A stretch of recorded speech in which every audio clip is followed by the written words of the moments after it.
Cek cek. Petir, petir apa yang enak hayo? Kupat tahu petir.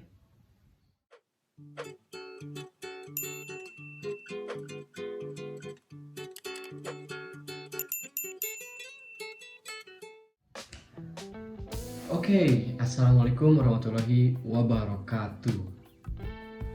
Gimana kabarnya nih teman-teman? Kembali lagi di channel kesayangan kalian, channel para pejuang fisika.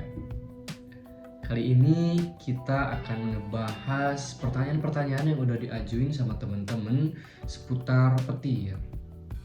Oke, nggak usah banyak basa-basi, bakal kita langsung aja jawab ke pertanyaan yang pertama. Pertanyaan yang pertama, Bang, apa itu petir? Terus bagaimana petir bisa terjadi?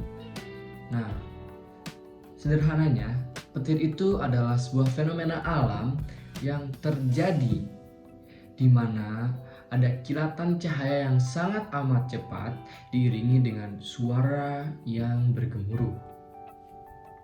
Lalu bagaimana petir itu bisa terjadi? Petir bisa terjadi karena adanya perbedaan potensial yang dimiliki oleh awan dengan bumi ataupun awan dengan awan lainnya. Ketika hujan badai misalnya, hal itu akan menimbulkan adanya gesekan antara partikel-partikel awan dengan udara yang menyebabkan awan menjadi bermuatan listrik, yaitu muatan listriknya di bawah, muatan positifnya di atas.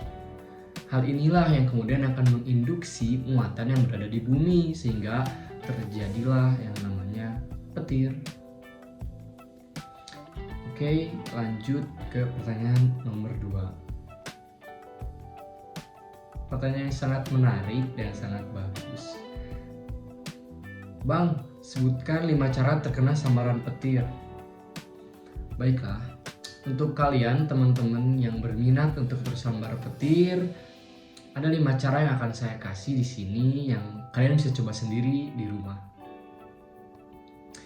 Cara yang pertama adalah direct strike atau sambaran petir secara langsung.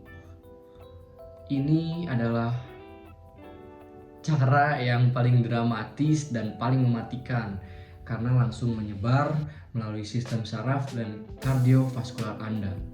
Ini wajib dicobain, keren. Nanti kalau kalian sudah mencobanya, kalian bisa tag saya, nanti saya repost. Oke, langsung kita ke cara yang kedua. Ada yang namanya ground currents, yaitu melalui arus tanah. Jadi petir yang menyambar tanah akan meneruskan alirannya ke area yang lebih luas sampai ke diri Anda dan membuat Anda tersetrum. Yang ketiga ada yang namanya conduction atau konduksi.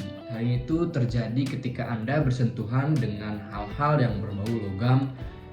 Makanya ketika terjadinya hujan, jangan bersentuhan dengan hal-hal yang berbau logam. Selanjutnya ada yang namanya side flash.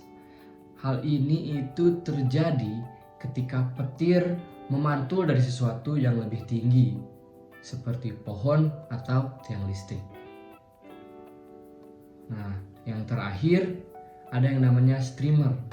Ini terjadi ketika atmosfer mengandung listrik yang sangat kuat sehingga adanya aliran energi yang menuju ke arah petir itu berasal. Energi tersebut berasal dari tubuh kita. Jadi dari tubuh kita menuju ke arah petir itu berasal. Lanjut ke pertanyaan nomor 3. Pertanyaan nomor 3. Berapakah peluang selamat dari sambaran listrik? Apa sajakah efek yang bisa terjadi pada tubuh? Kalian ingin mencoba tapi bertanya, berapa peluang selamat? Bagaimana? Gak apa-apa, bakal saya jawab.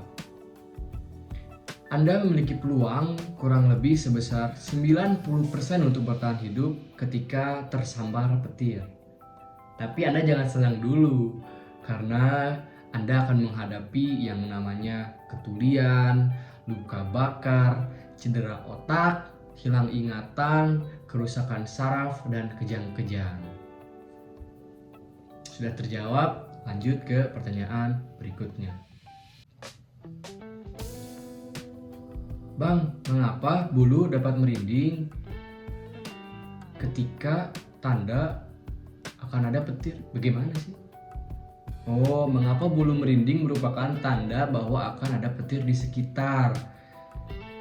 Ya, betul. Karena muatan yang terdapat di awan itu akan berikatan secara tarik-menarik dengan muatan yang berada di diri kita. Hal ini yang akan menyebabkan munculnya energi listrik statis sehingga bulu kuduk Anda dapat merinding atau berdiri. Lalu, ini dia. Pertanyaan berikutnya, mengapa masuk mobil bisa menghindari tersambar petir? Tolong gambarkan ilustrasinya. Mengapa masuk mobil dapat menyebabkan kita terhindar dari sambaran petir? Dikarenakan karena tadi kita sudah berbicara bahwa petir itu senang dengan hal-hal yang berbau logam. Mobil itu bukan rata-rata lagi ya, hampir semua ada logam, di luarnya itu terbuat dari logam, sehingga petir yang menyambar akan mengenai daerah logam ada di mobil dan meneruskannya terus sampai ke tanah atau jalanan. Jadi akan melewati kalian secara begitu saja. Tetapi ingat, jangan membuka kaca mobil ataupun menyentuh benda-benda logam lainnya. Hal ini juga menunjukkan bahwa petir itu memberikan dampak positif bagi diri kita.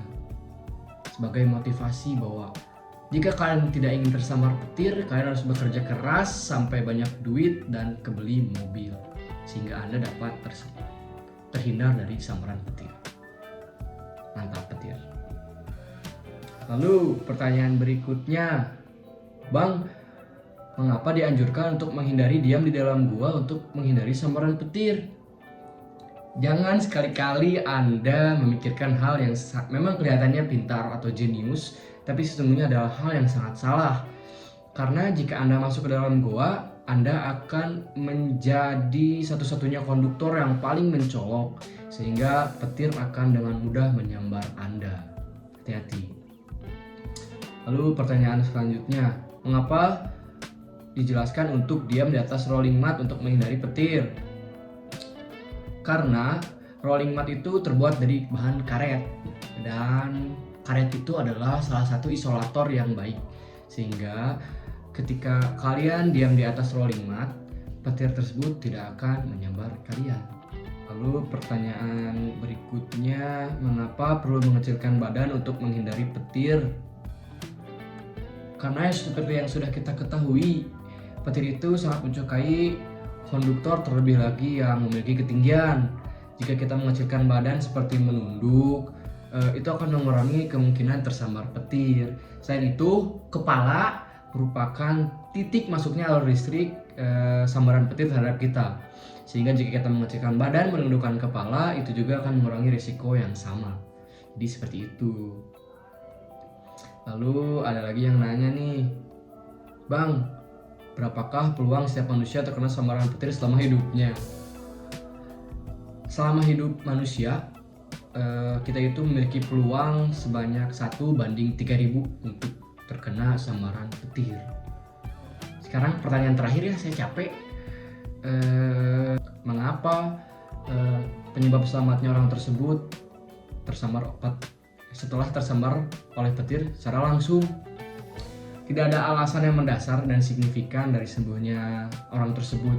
Tapi kita tidak boleh melupakan adanya mukjizat yang diberikan oleh Tuhan. Tetapi selain dari situ, mungkin bisa sembuhnya orang tersebut karena penanganan medis secara tepat dan cepat, sehingga masih bisa terselamatkan. Mungkin sekian video menjawab pertanyaan-pertanyaan dari kalian. Jika ada yang masih mau ditanyakan, silahkan tulis saja di kolom komentar. Semoga next video saya bisa jawab. Dadah, bye-bye.